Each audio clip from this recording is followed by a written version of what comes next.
On any given night, 200,000 veterans live in homelessness. Every 80 minutes, a veteran commits suicide. 1.1 million veterans live in poverty. These statistics horrify me. These honorable men and women risk their lives to protect our rights and keep us safe. But when they return home, they are neglected, told to fend for themselves. This atrocity cannot be ignored. We must take action to support our veterans as they reintegrate into civilian life.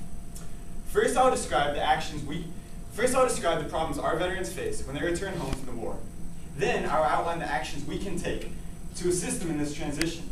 Finally, I'll explain how doing this is not only the right thing to do, but how doing it will benefit our country economically as well.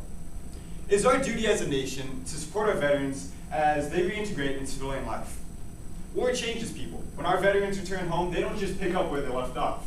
There is a difficult transition period, and the programs we currently have in place are shamefully inadequate in dealing with these problems. On any given night, 200,000 veterans are homeless. Many of these veterans experience mental or substance abuse problems. Over half of homeless veterans are disabled.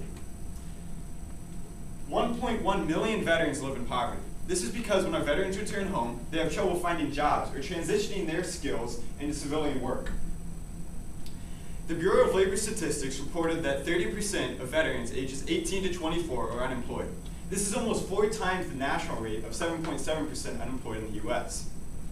Besides the financial difficulties our veterans face, there is a large range of debilitating mental conditions that they acquire as a result of their time in service. They might experience addiction, depression, or suicidal thoughts.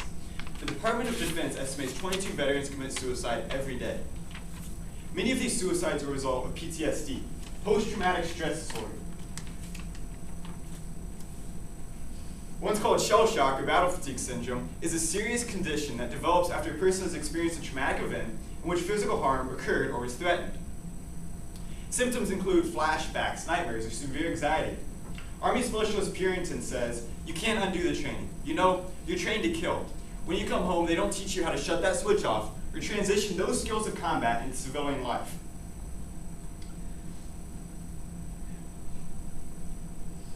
This is Army Specialist Jeffrey Lucy. He was part of the initial invasion of Iraq, driving a Humvee for his unit. When he returned home, he showed no outward wounds, but on June 22, 2004, he committed suicide. His family firmly believes that if there were more programs in place to help assist veterans experience PTSD, his life could have been saved. Now that we've established there's an injustice, let's look at some of the possible solutions we can take to resolve it. After leaving the combat zone and returning home, our veterans struggle to readjust to civilian life. To reduce the problems plaguing our veterans, we need to develop new programs such as the Post-9/11 GI Bill, which provides financial support for our veterans' education and housing. Other opportunities we can offer are clinics that offer financial planning and family counseling, job training, and opportunities. To reduce the veteran suicides, we need to continue to provide more medical support and campaign awareness of issues such as PTSD. Past experience has shown that the programs work best when they're designed with veterans counseling veterans. 7 to 8% of the US population will require PTSD in their lifetime, but veterans experience 3 times that rate. And these cases of PTSD lead to veteran suicides. We need to continue to campaign awareness and create more understanding from the general public. Army Specialist Matt Spradley says, "People look at PTSD like a zombie outbreak, and they avoid it like that's exactly what it is. This isn't the way we need to deal with these problems. We need to get more understanding from the general public to support the veterans in their transition." Anyway, not only is it the right thing to do to support our veterans, but it will benefit our country economically as well. Some would say we're in an economic crisis, that we can't afford all the programs we would like to provide for our veterans. However, when we decided to spend $2 trillion on the wars in the Middle East, we accepted the additional costs of bringing our troops home, and we can't back out of that deal now. Anyway, increased support of our military will benefit our country economically as well. Our veterans are some of the most disciplined, determined, and loyal workers we have here in America. It's been estimated that every dollar we invest in the education of our veterans will have a return of $7 for our country. The first GI Bill, approved just weeks after D-Day, made possible the education of 14 future Nobel laureates, 2 dozen Pulitzer Prize winners, 3 Supreme Court justices, and 3 presidents of the United States. As President Barack Obama noted, This is not simply a debt that we were paying the remarkable men and women who have served. It is an investment in our own country.